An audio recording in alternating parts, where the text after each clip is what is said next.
Hello viewers, welcome to Formula 1 Talk and this first part of my 2012 season review. Before I get started, I want to inform you all on why I've decided to split up this end of season thoughts video into 3 sections. It came to my attention that the half-season review video was close to 2 hours long, and during the editing of that video I was scheduled to be showing you pictures of the teams and drivers I was talking about at the time. For some reason my editing software went crazy, and this wasn't actually the first time this had happened whilst making a long video. What made this worse was the fact I was more or less done with the editing process and only had 2 or so more drivers to add. Anyway, the program crashed and I had not saved my work, hence I had to start again, and the reason my half-season review actually ended up with just 1 picture for the whole duration. Now, to hopefully stop this from happening again, and to ensure that you don't sit down for 90 plus minutes listening to me blabber on, I've decided to split up this video into 3 sections. It technically should be 4 sections, but the 3 newer teams, Caterham, Marussia and Hispania, have hardly done anything of interest in this 2012 season, so they will join the Sauber, Toro Rosso and Williams section, making it the 3rd section and also the longest section of them all. On to the format of the video, and I'll be commenting on the team, then its 2 drivers in 2011 Constructors Championship Order. So Red Bull will be first, and so on until we get to Hispania and their 2 drivers in the last video. This will also give me time to write each script, and you time to watch each section. You'll get 1 video, hopefully, per week beginning today. So let's get started with Red Bull Racing. In all honesty, anything but winning both championships for a 3rd successive year would have been a failure in my own personal opinion. The total dominance of Sebastian Vettel and his teammate Mark Webber was paramount in 2011, even though Webber did not finish runner-up last season. The team has the best car designer in Adrian Newey, and it seems to have unlimited funding from the soft drinks empire Red Bull. Since coming into the sport in 2005, the team has improved leaps and bounds since that time, Adrian Newey being brought in, and his brilliance has made the team into a monster. Its talent programme is ensuring drivers have an education in the sport, as also they bought out the Minardi team in late 2005, making it Toro Rosso. So with their feeder team, young drivers can learn what it's like in Formula 1, and Red Bull as a whole gets double the exposure it can, and also they can see who's going to be good in the future. As for the 2012 season, things didn't get off to as good of a start as the previous 2 years, as they were outpaced by the McLarens. But by the halfway point of the season, their upgrades and consistent points finishes took the team to the top of the constructors' standings. The half-term break was all that the team needed, and apart from a couple of great performances by the McLaren drivers, Adrian Newey's skills had once again made the team have the car to beat. No one could stop them taking the constructors' title for the 3rd year in a row, and on F1's newest track in Austin, Texas, their celebrations began. The celebrations also continued after the final race of the season. So now it's time to talk about Sebastian Vettel. Thanks to the regulation changes for 2012, there was no way that Vettel was going to be as dominant as he had been in 2011 or even 2010 for that matter, as the blown diffusers which had been in place since 2009 and the exhaust assisting brake systems that many teams had developed for the 2011 season were now outlawed for 2012. This however didn't stop the bookies making Vettel the title favourite before the championship even began. He started with a 2nd place in Australia. He ended up blaming Hispania driver Narain Karthikeyan for a bad finish in Malaysia. And apart from victory in Bahrain, Vettel had a mixed bag of results in the first half of the year. His worst race of the entire year was at the European Grand Prix in Valencia, where his alternator failed, destroying his chances of yet another dominating performance on the tight, twisty street track, just like he did last season. However, some brilliant aerodynamics changes and some superb driving from the world champion in the second half of the season earned Vettel his 3rd successive Drivers' Championship. An alternator failure, his 2nd and final one of the season in Italy, proved that Red Bull still had some gremlins to sort out, but flawless displays in the next 4 rounds of the calendar from Singapore to India enabled the German superstar to break a personal record of 4 wins in succession and leapfrog Fernando Alonso in the battle for the title. All Vettel had to do from that moment on was score points consistently, which is exactly what he did. He didn't score another win after India, but then again he didn't need to, taking a 3rd, 2nd and a 6th to end the season with 281 points to clinch his 3rd title in a row.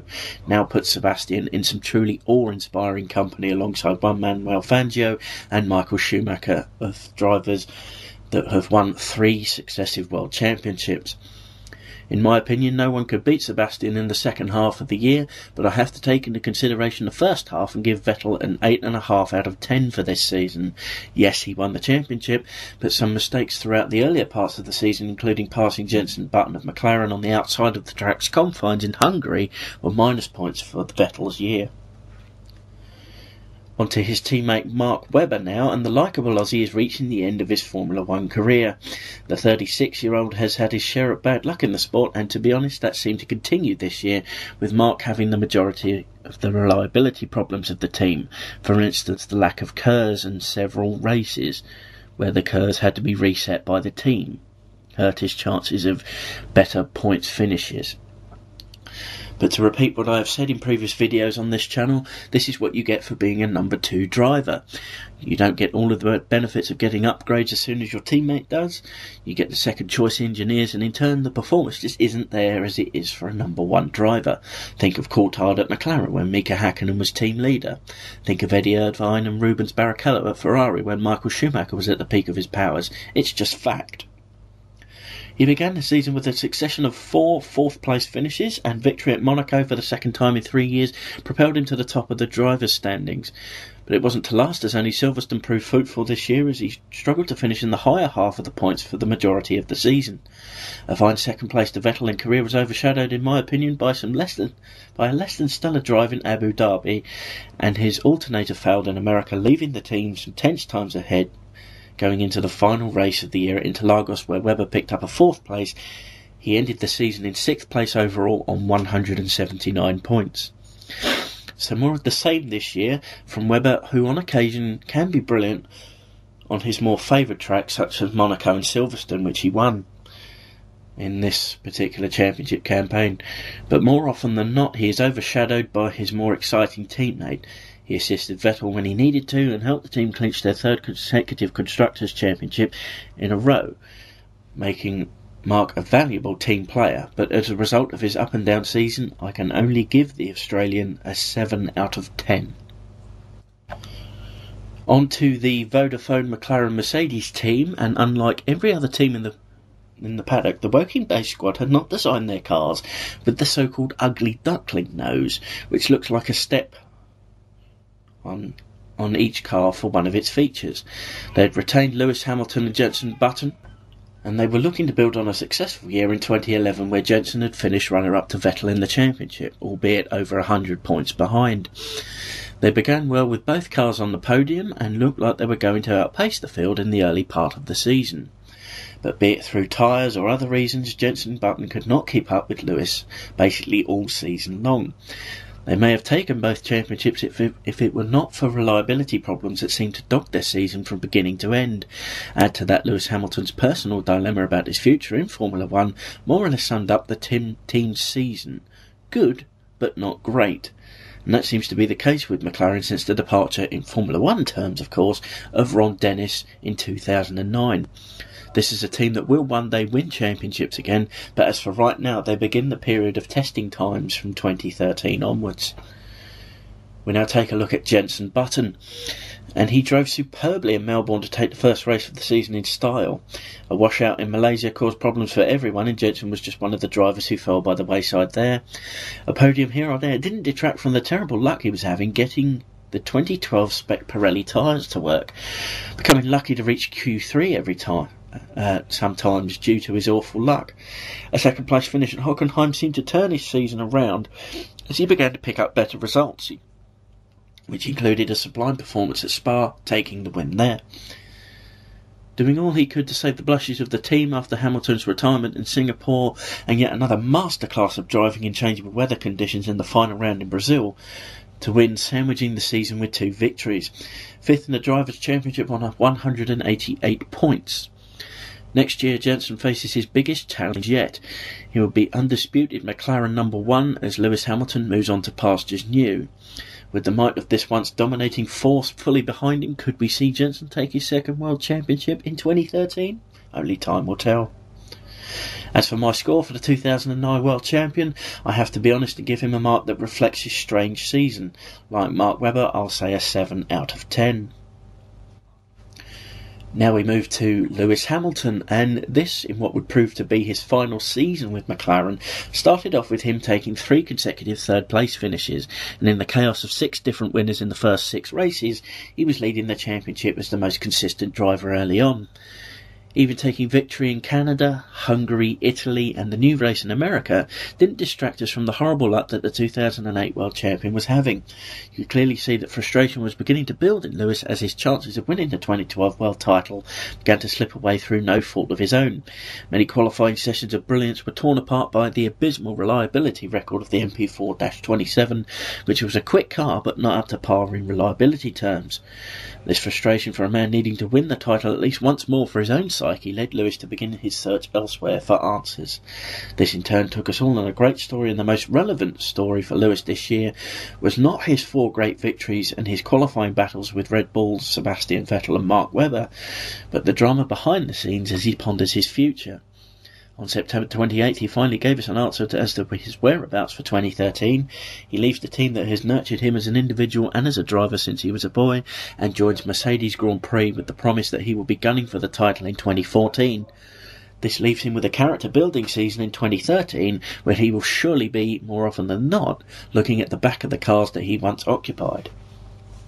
Scoring 4 wins, 4th in the Drivers' Championship on 190 points is not the full story.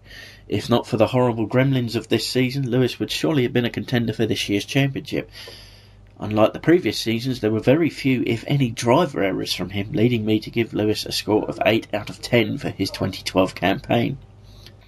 We change colours to red as we look over the season performance of the Scuderia Ferrari team now, and their number 1 Fernando Alonso was looking to improve on a season where he, and everyone else for that matter, were blown away by Vettel and the Red Bulls, and things didn't look too good from the start of the season as the cars were struggling for pace during pre-season testing. The qualifying pace was nowhere near ideal, and Felipe Massa seemed to be continuing to wrestle with the car. Only Alonso's brilliance in a season where the car was the 3rd, sometimes even the 4th best car in the paddock kept Ferrari's heads above water. On to Fernando Alonso now, and all of Maranello was braced for yet another bad season when he qualified 12th in Melbourne. A strong drive to finish 5th would go on to echo the performances for the rest of the season.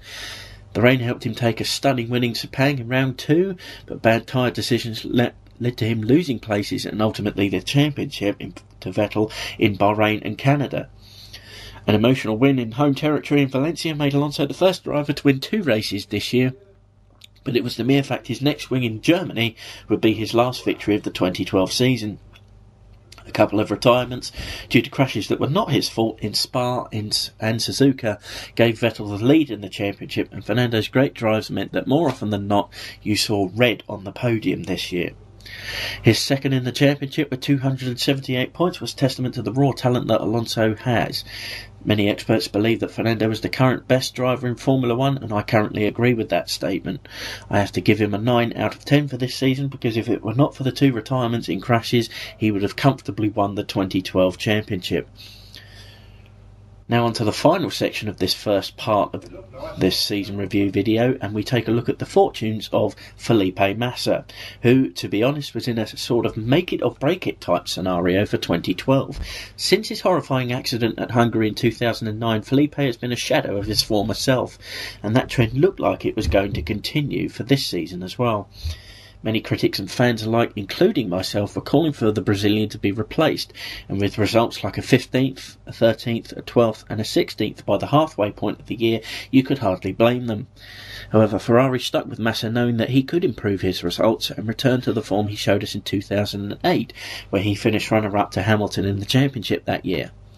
From Hungary onwards, Felipe did not finish outside the top 10, greatly improving his chances of remaining with the Scuderia for 1 more year. His results improved further as he took a 2nd place in the Japanese Grand Prix to Vettel. A 3rd place finish on home soil proved that Felipe was well and truly on the way back to career recovery, announcing a 1-year contract extension on October the 16th. A good second half of the season repaid Ferrari's faith in their number 2 driver, but I still have to take into consideration his dreadful start to the year when giving Massa my score for 2012, which is a 6.5 out of 10.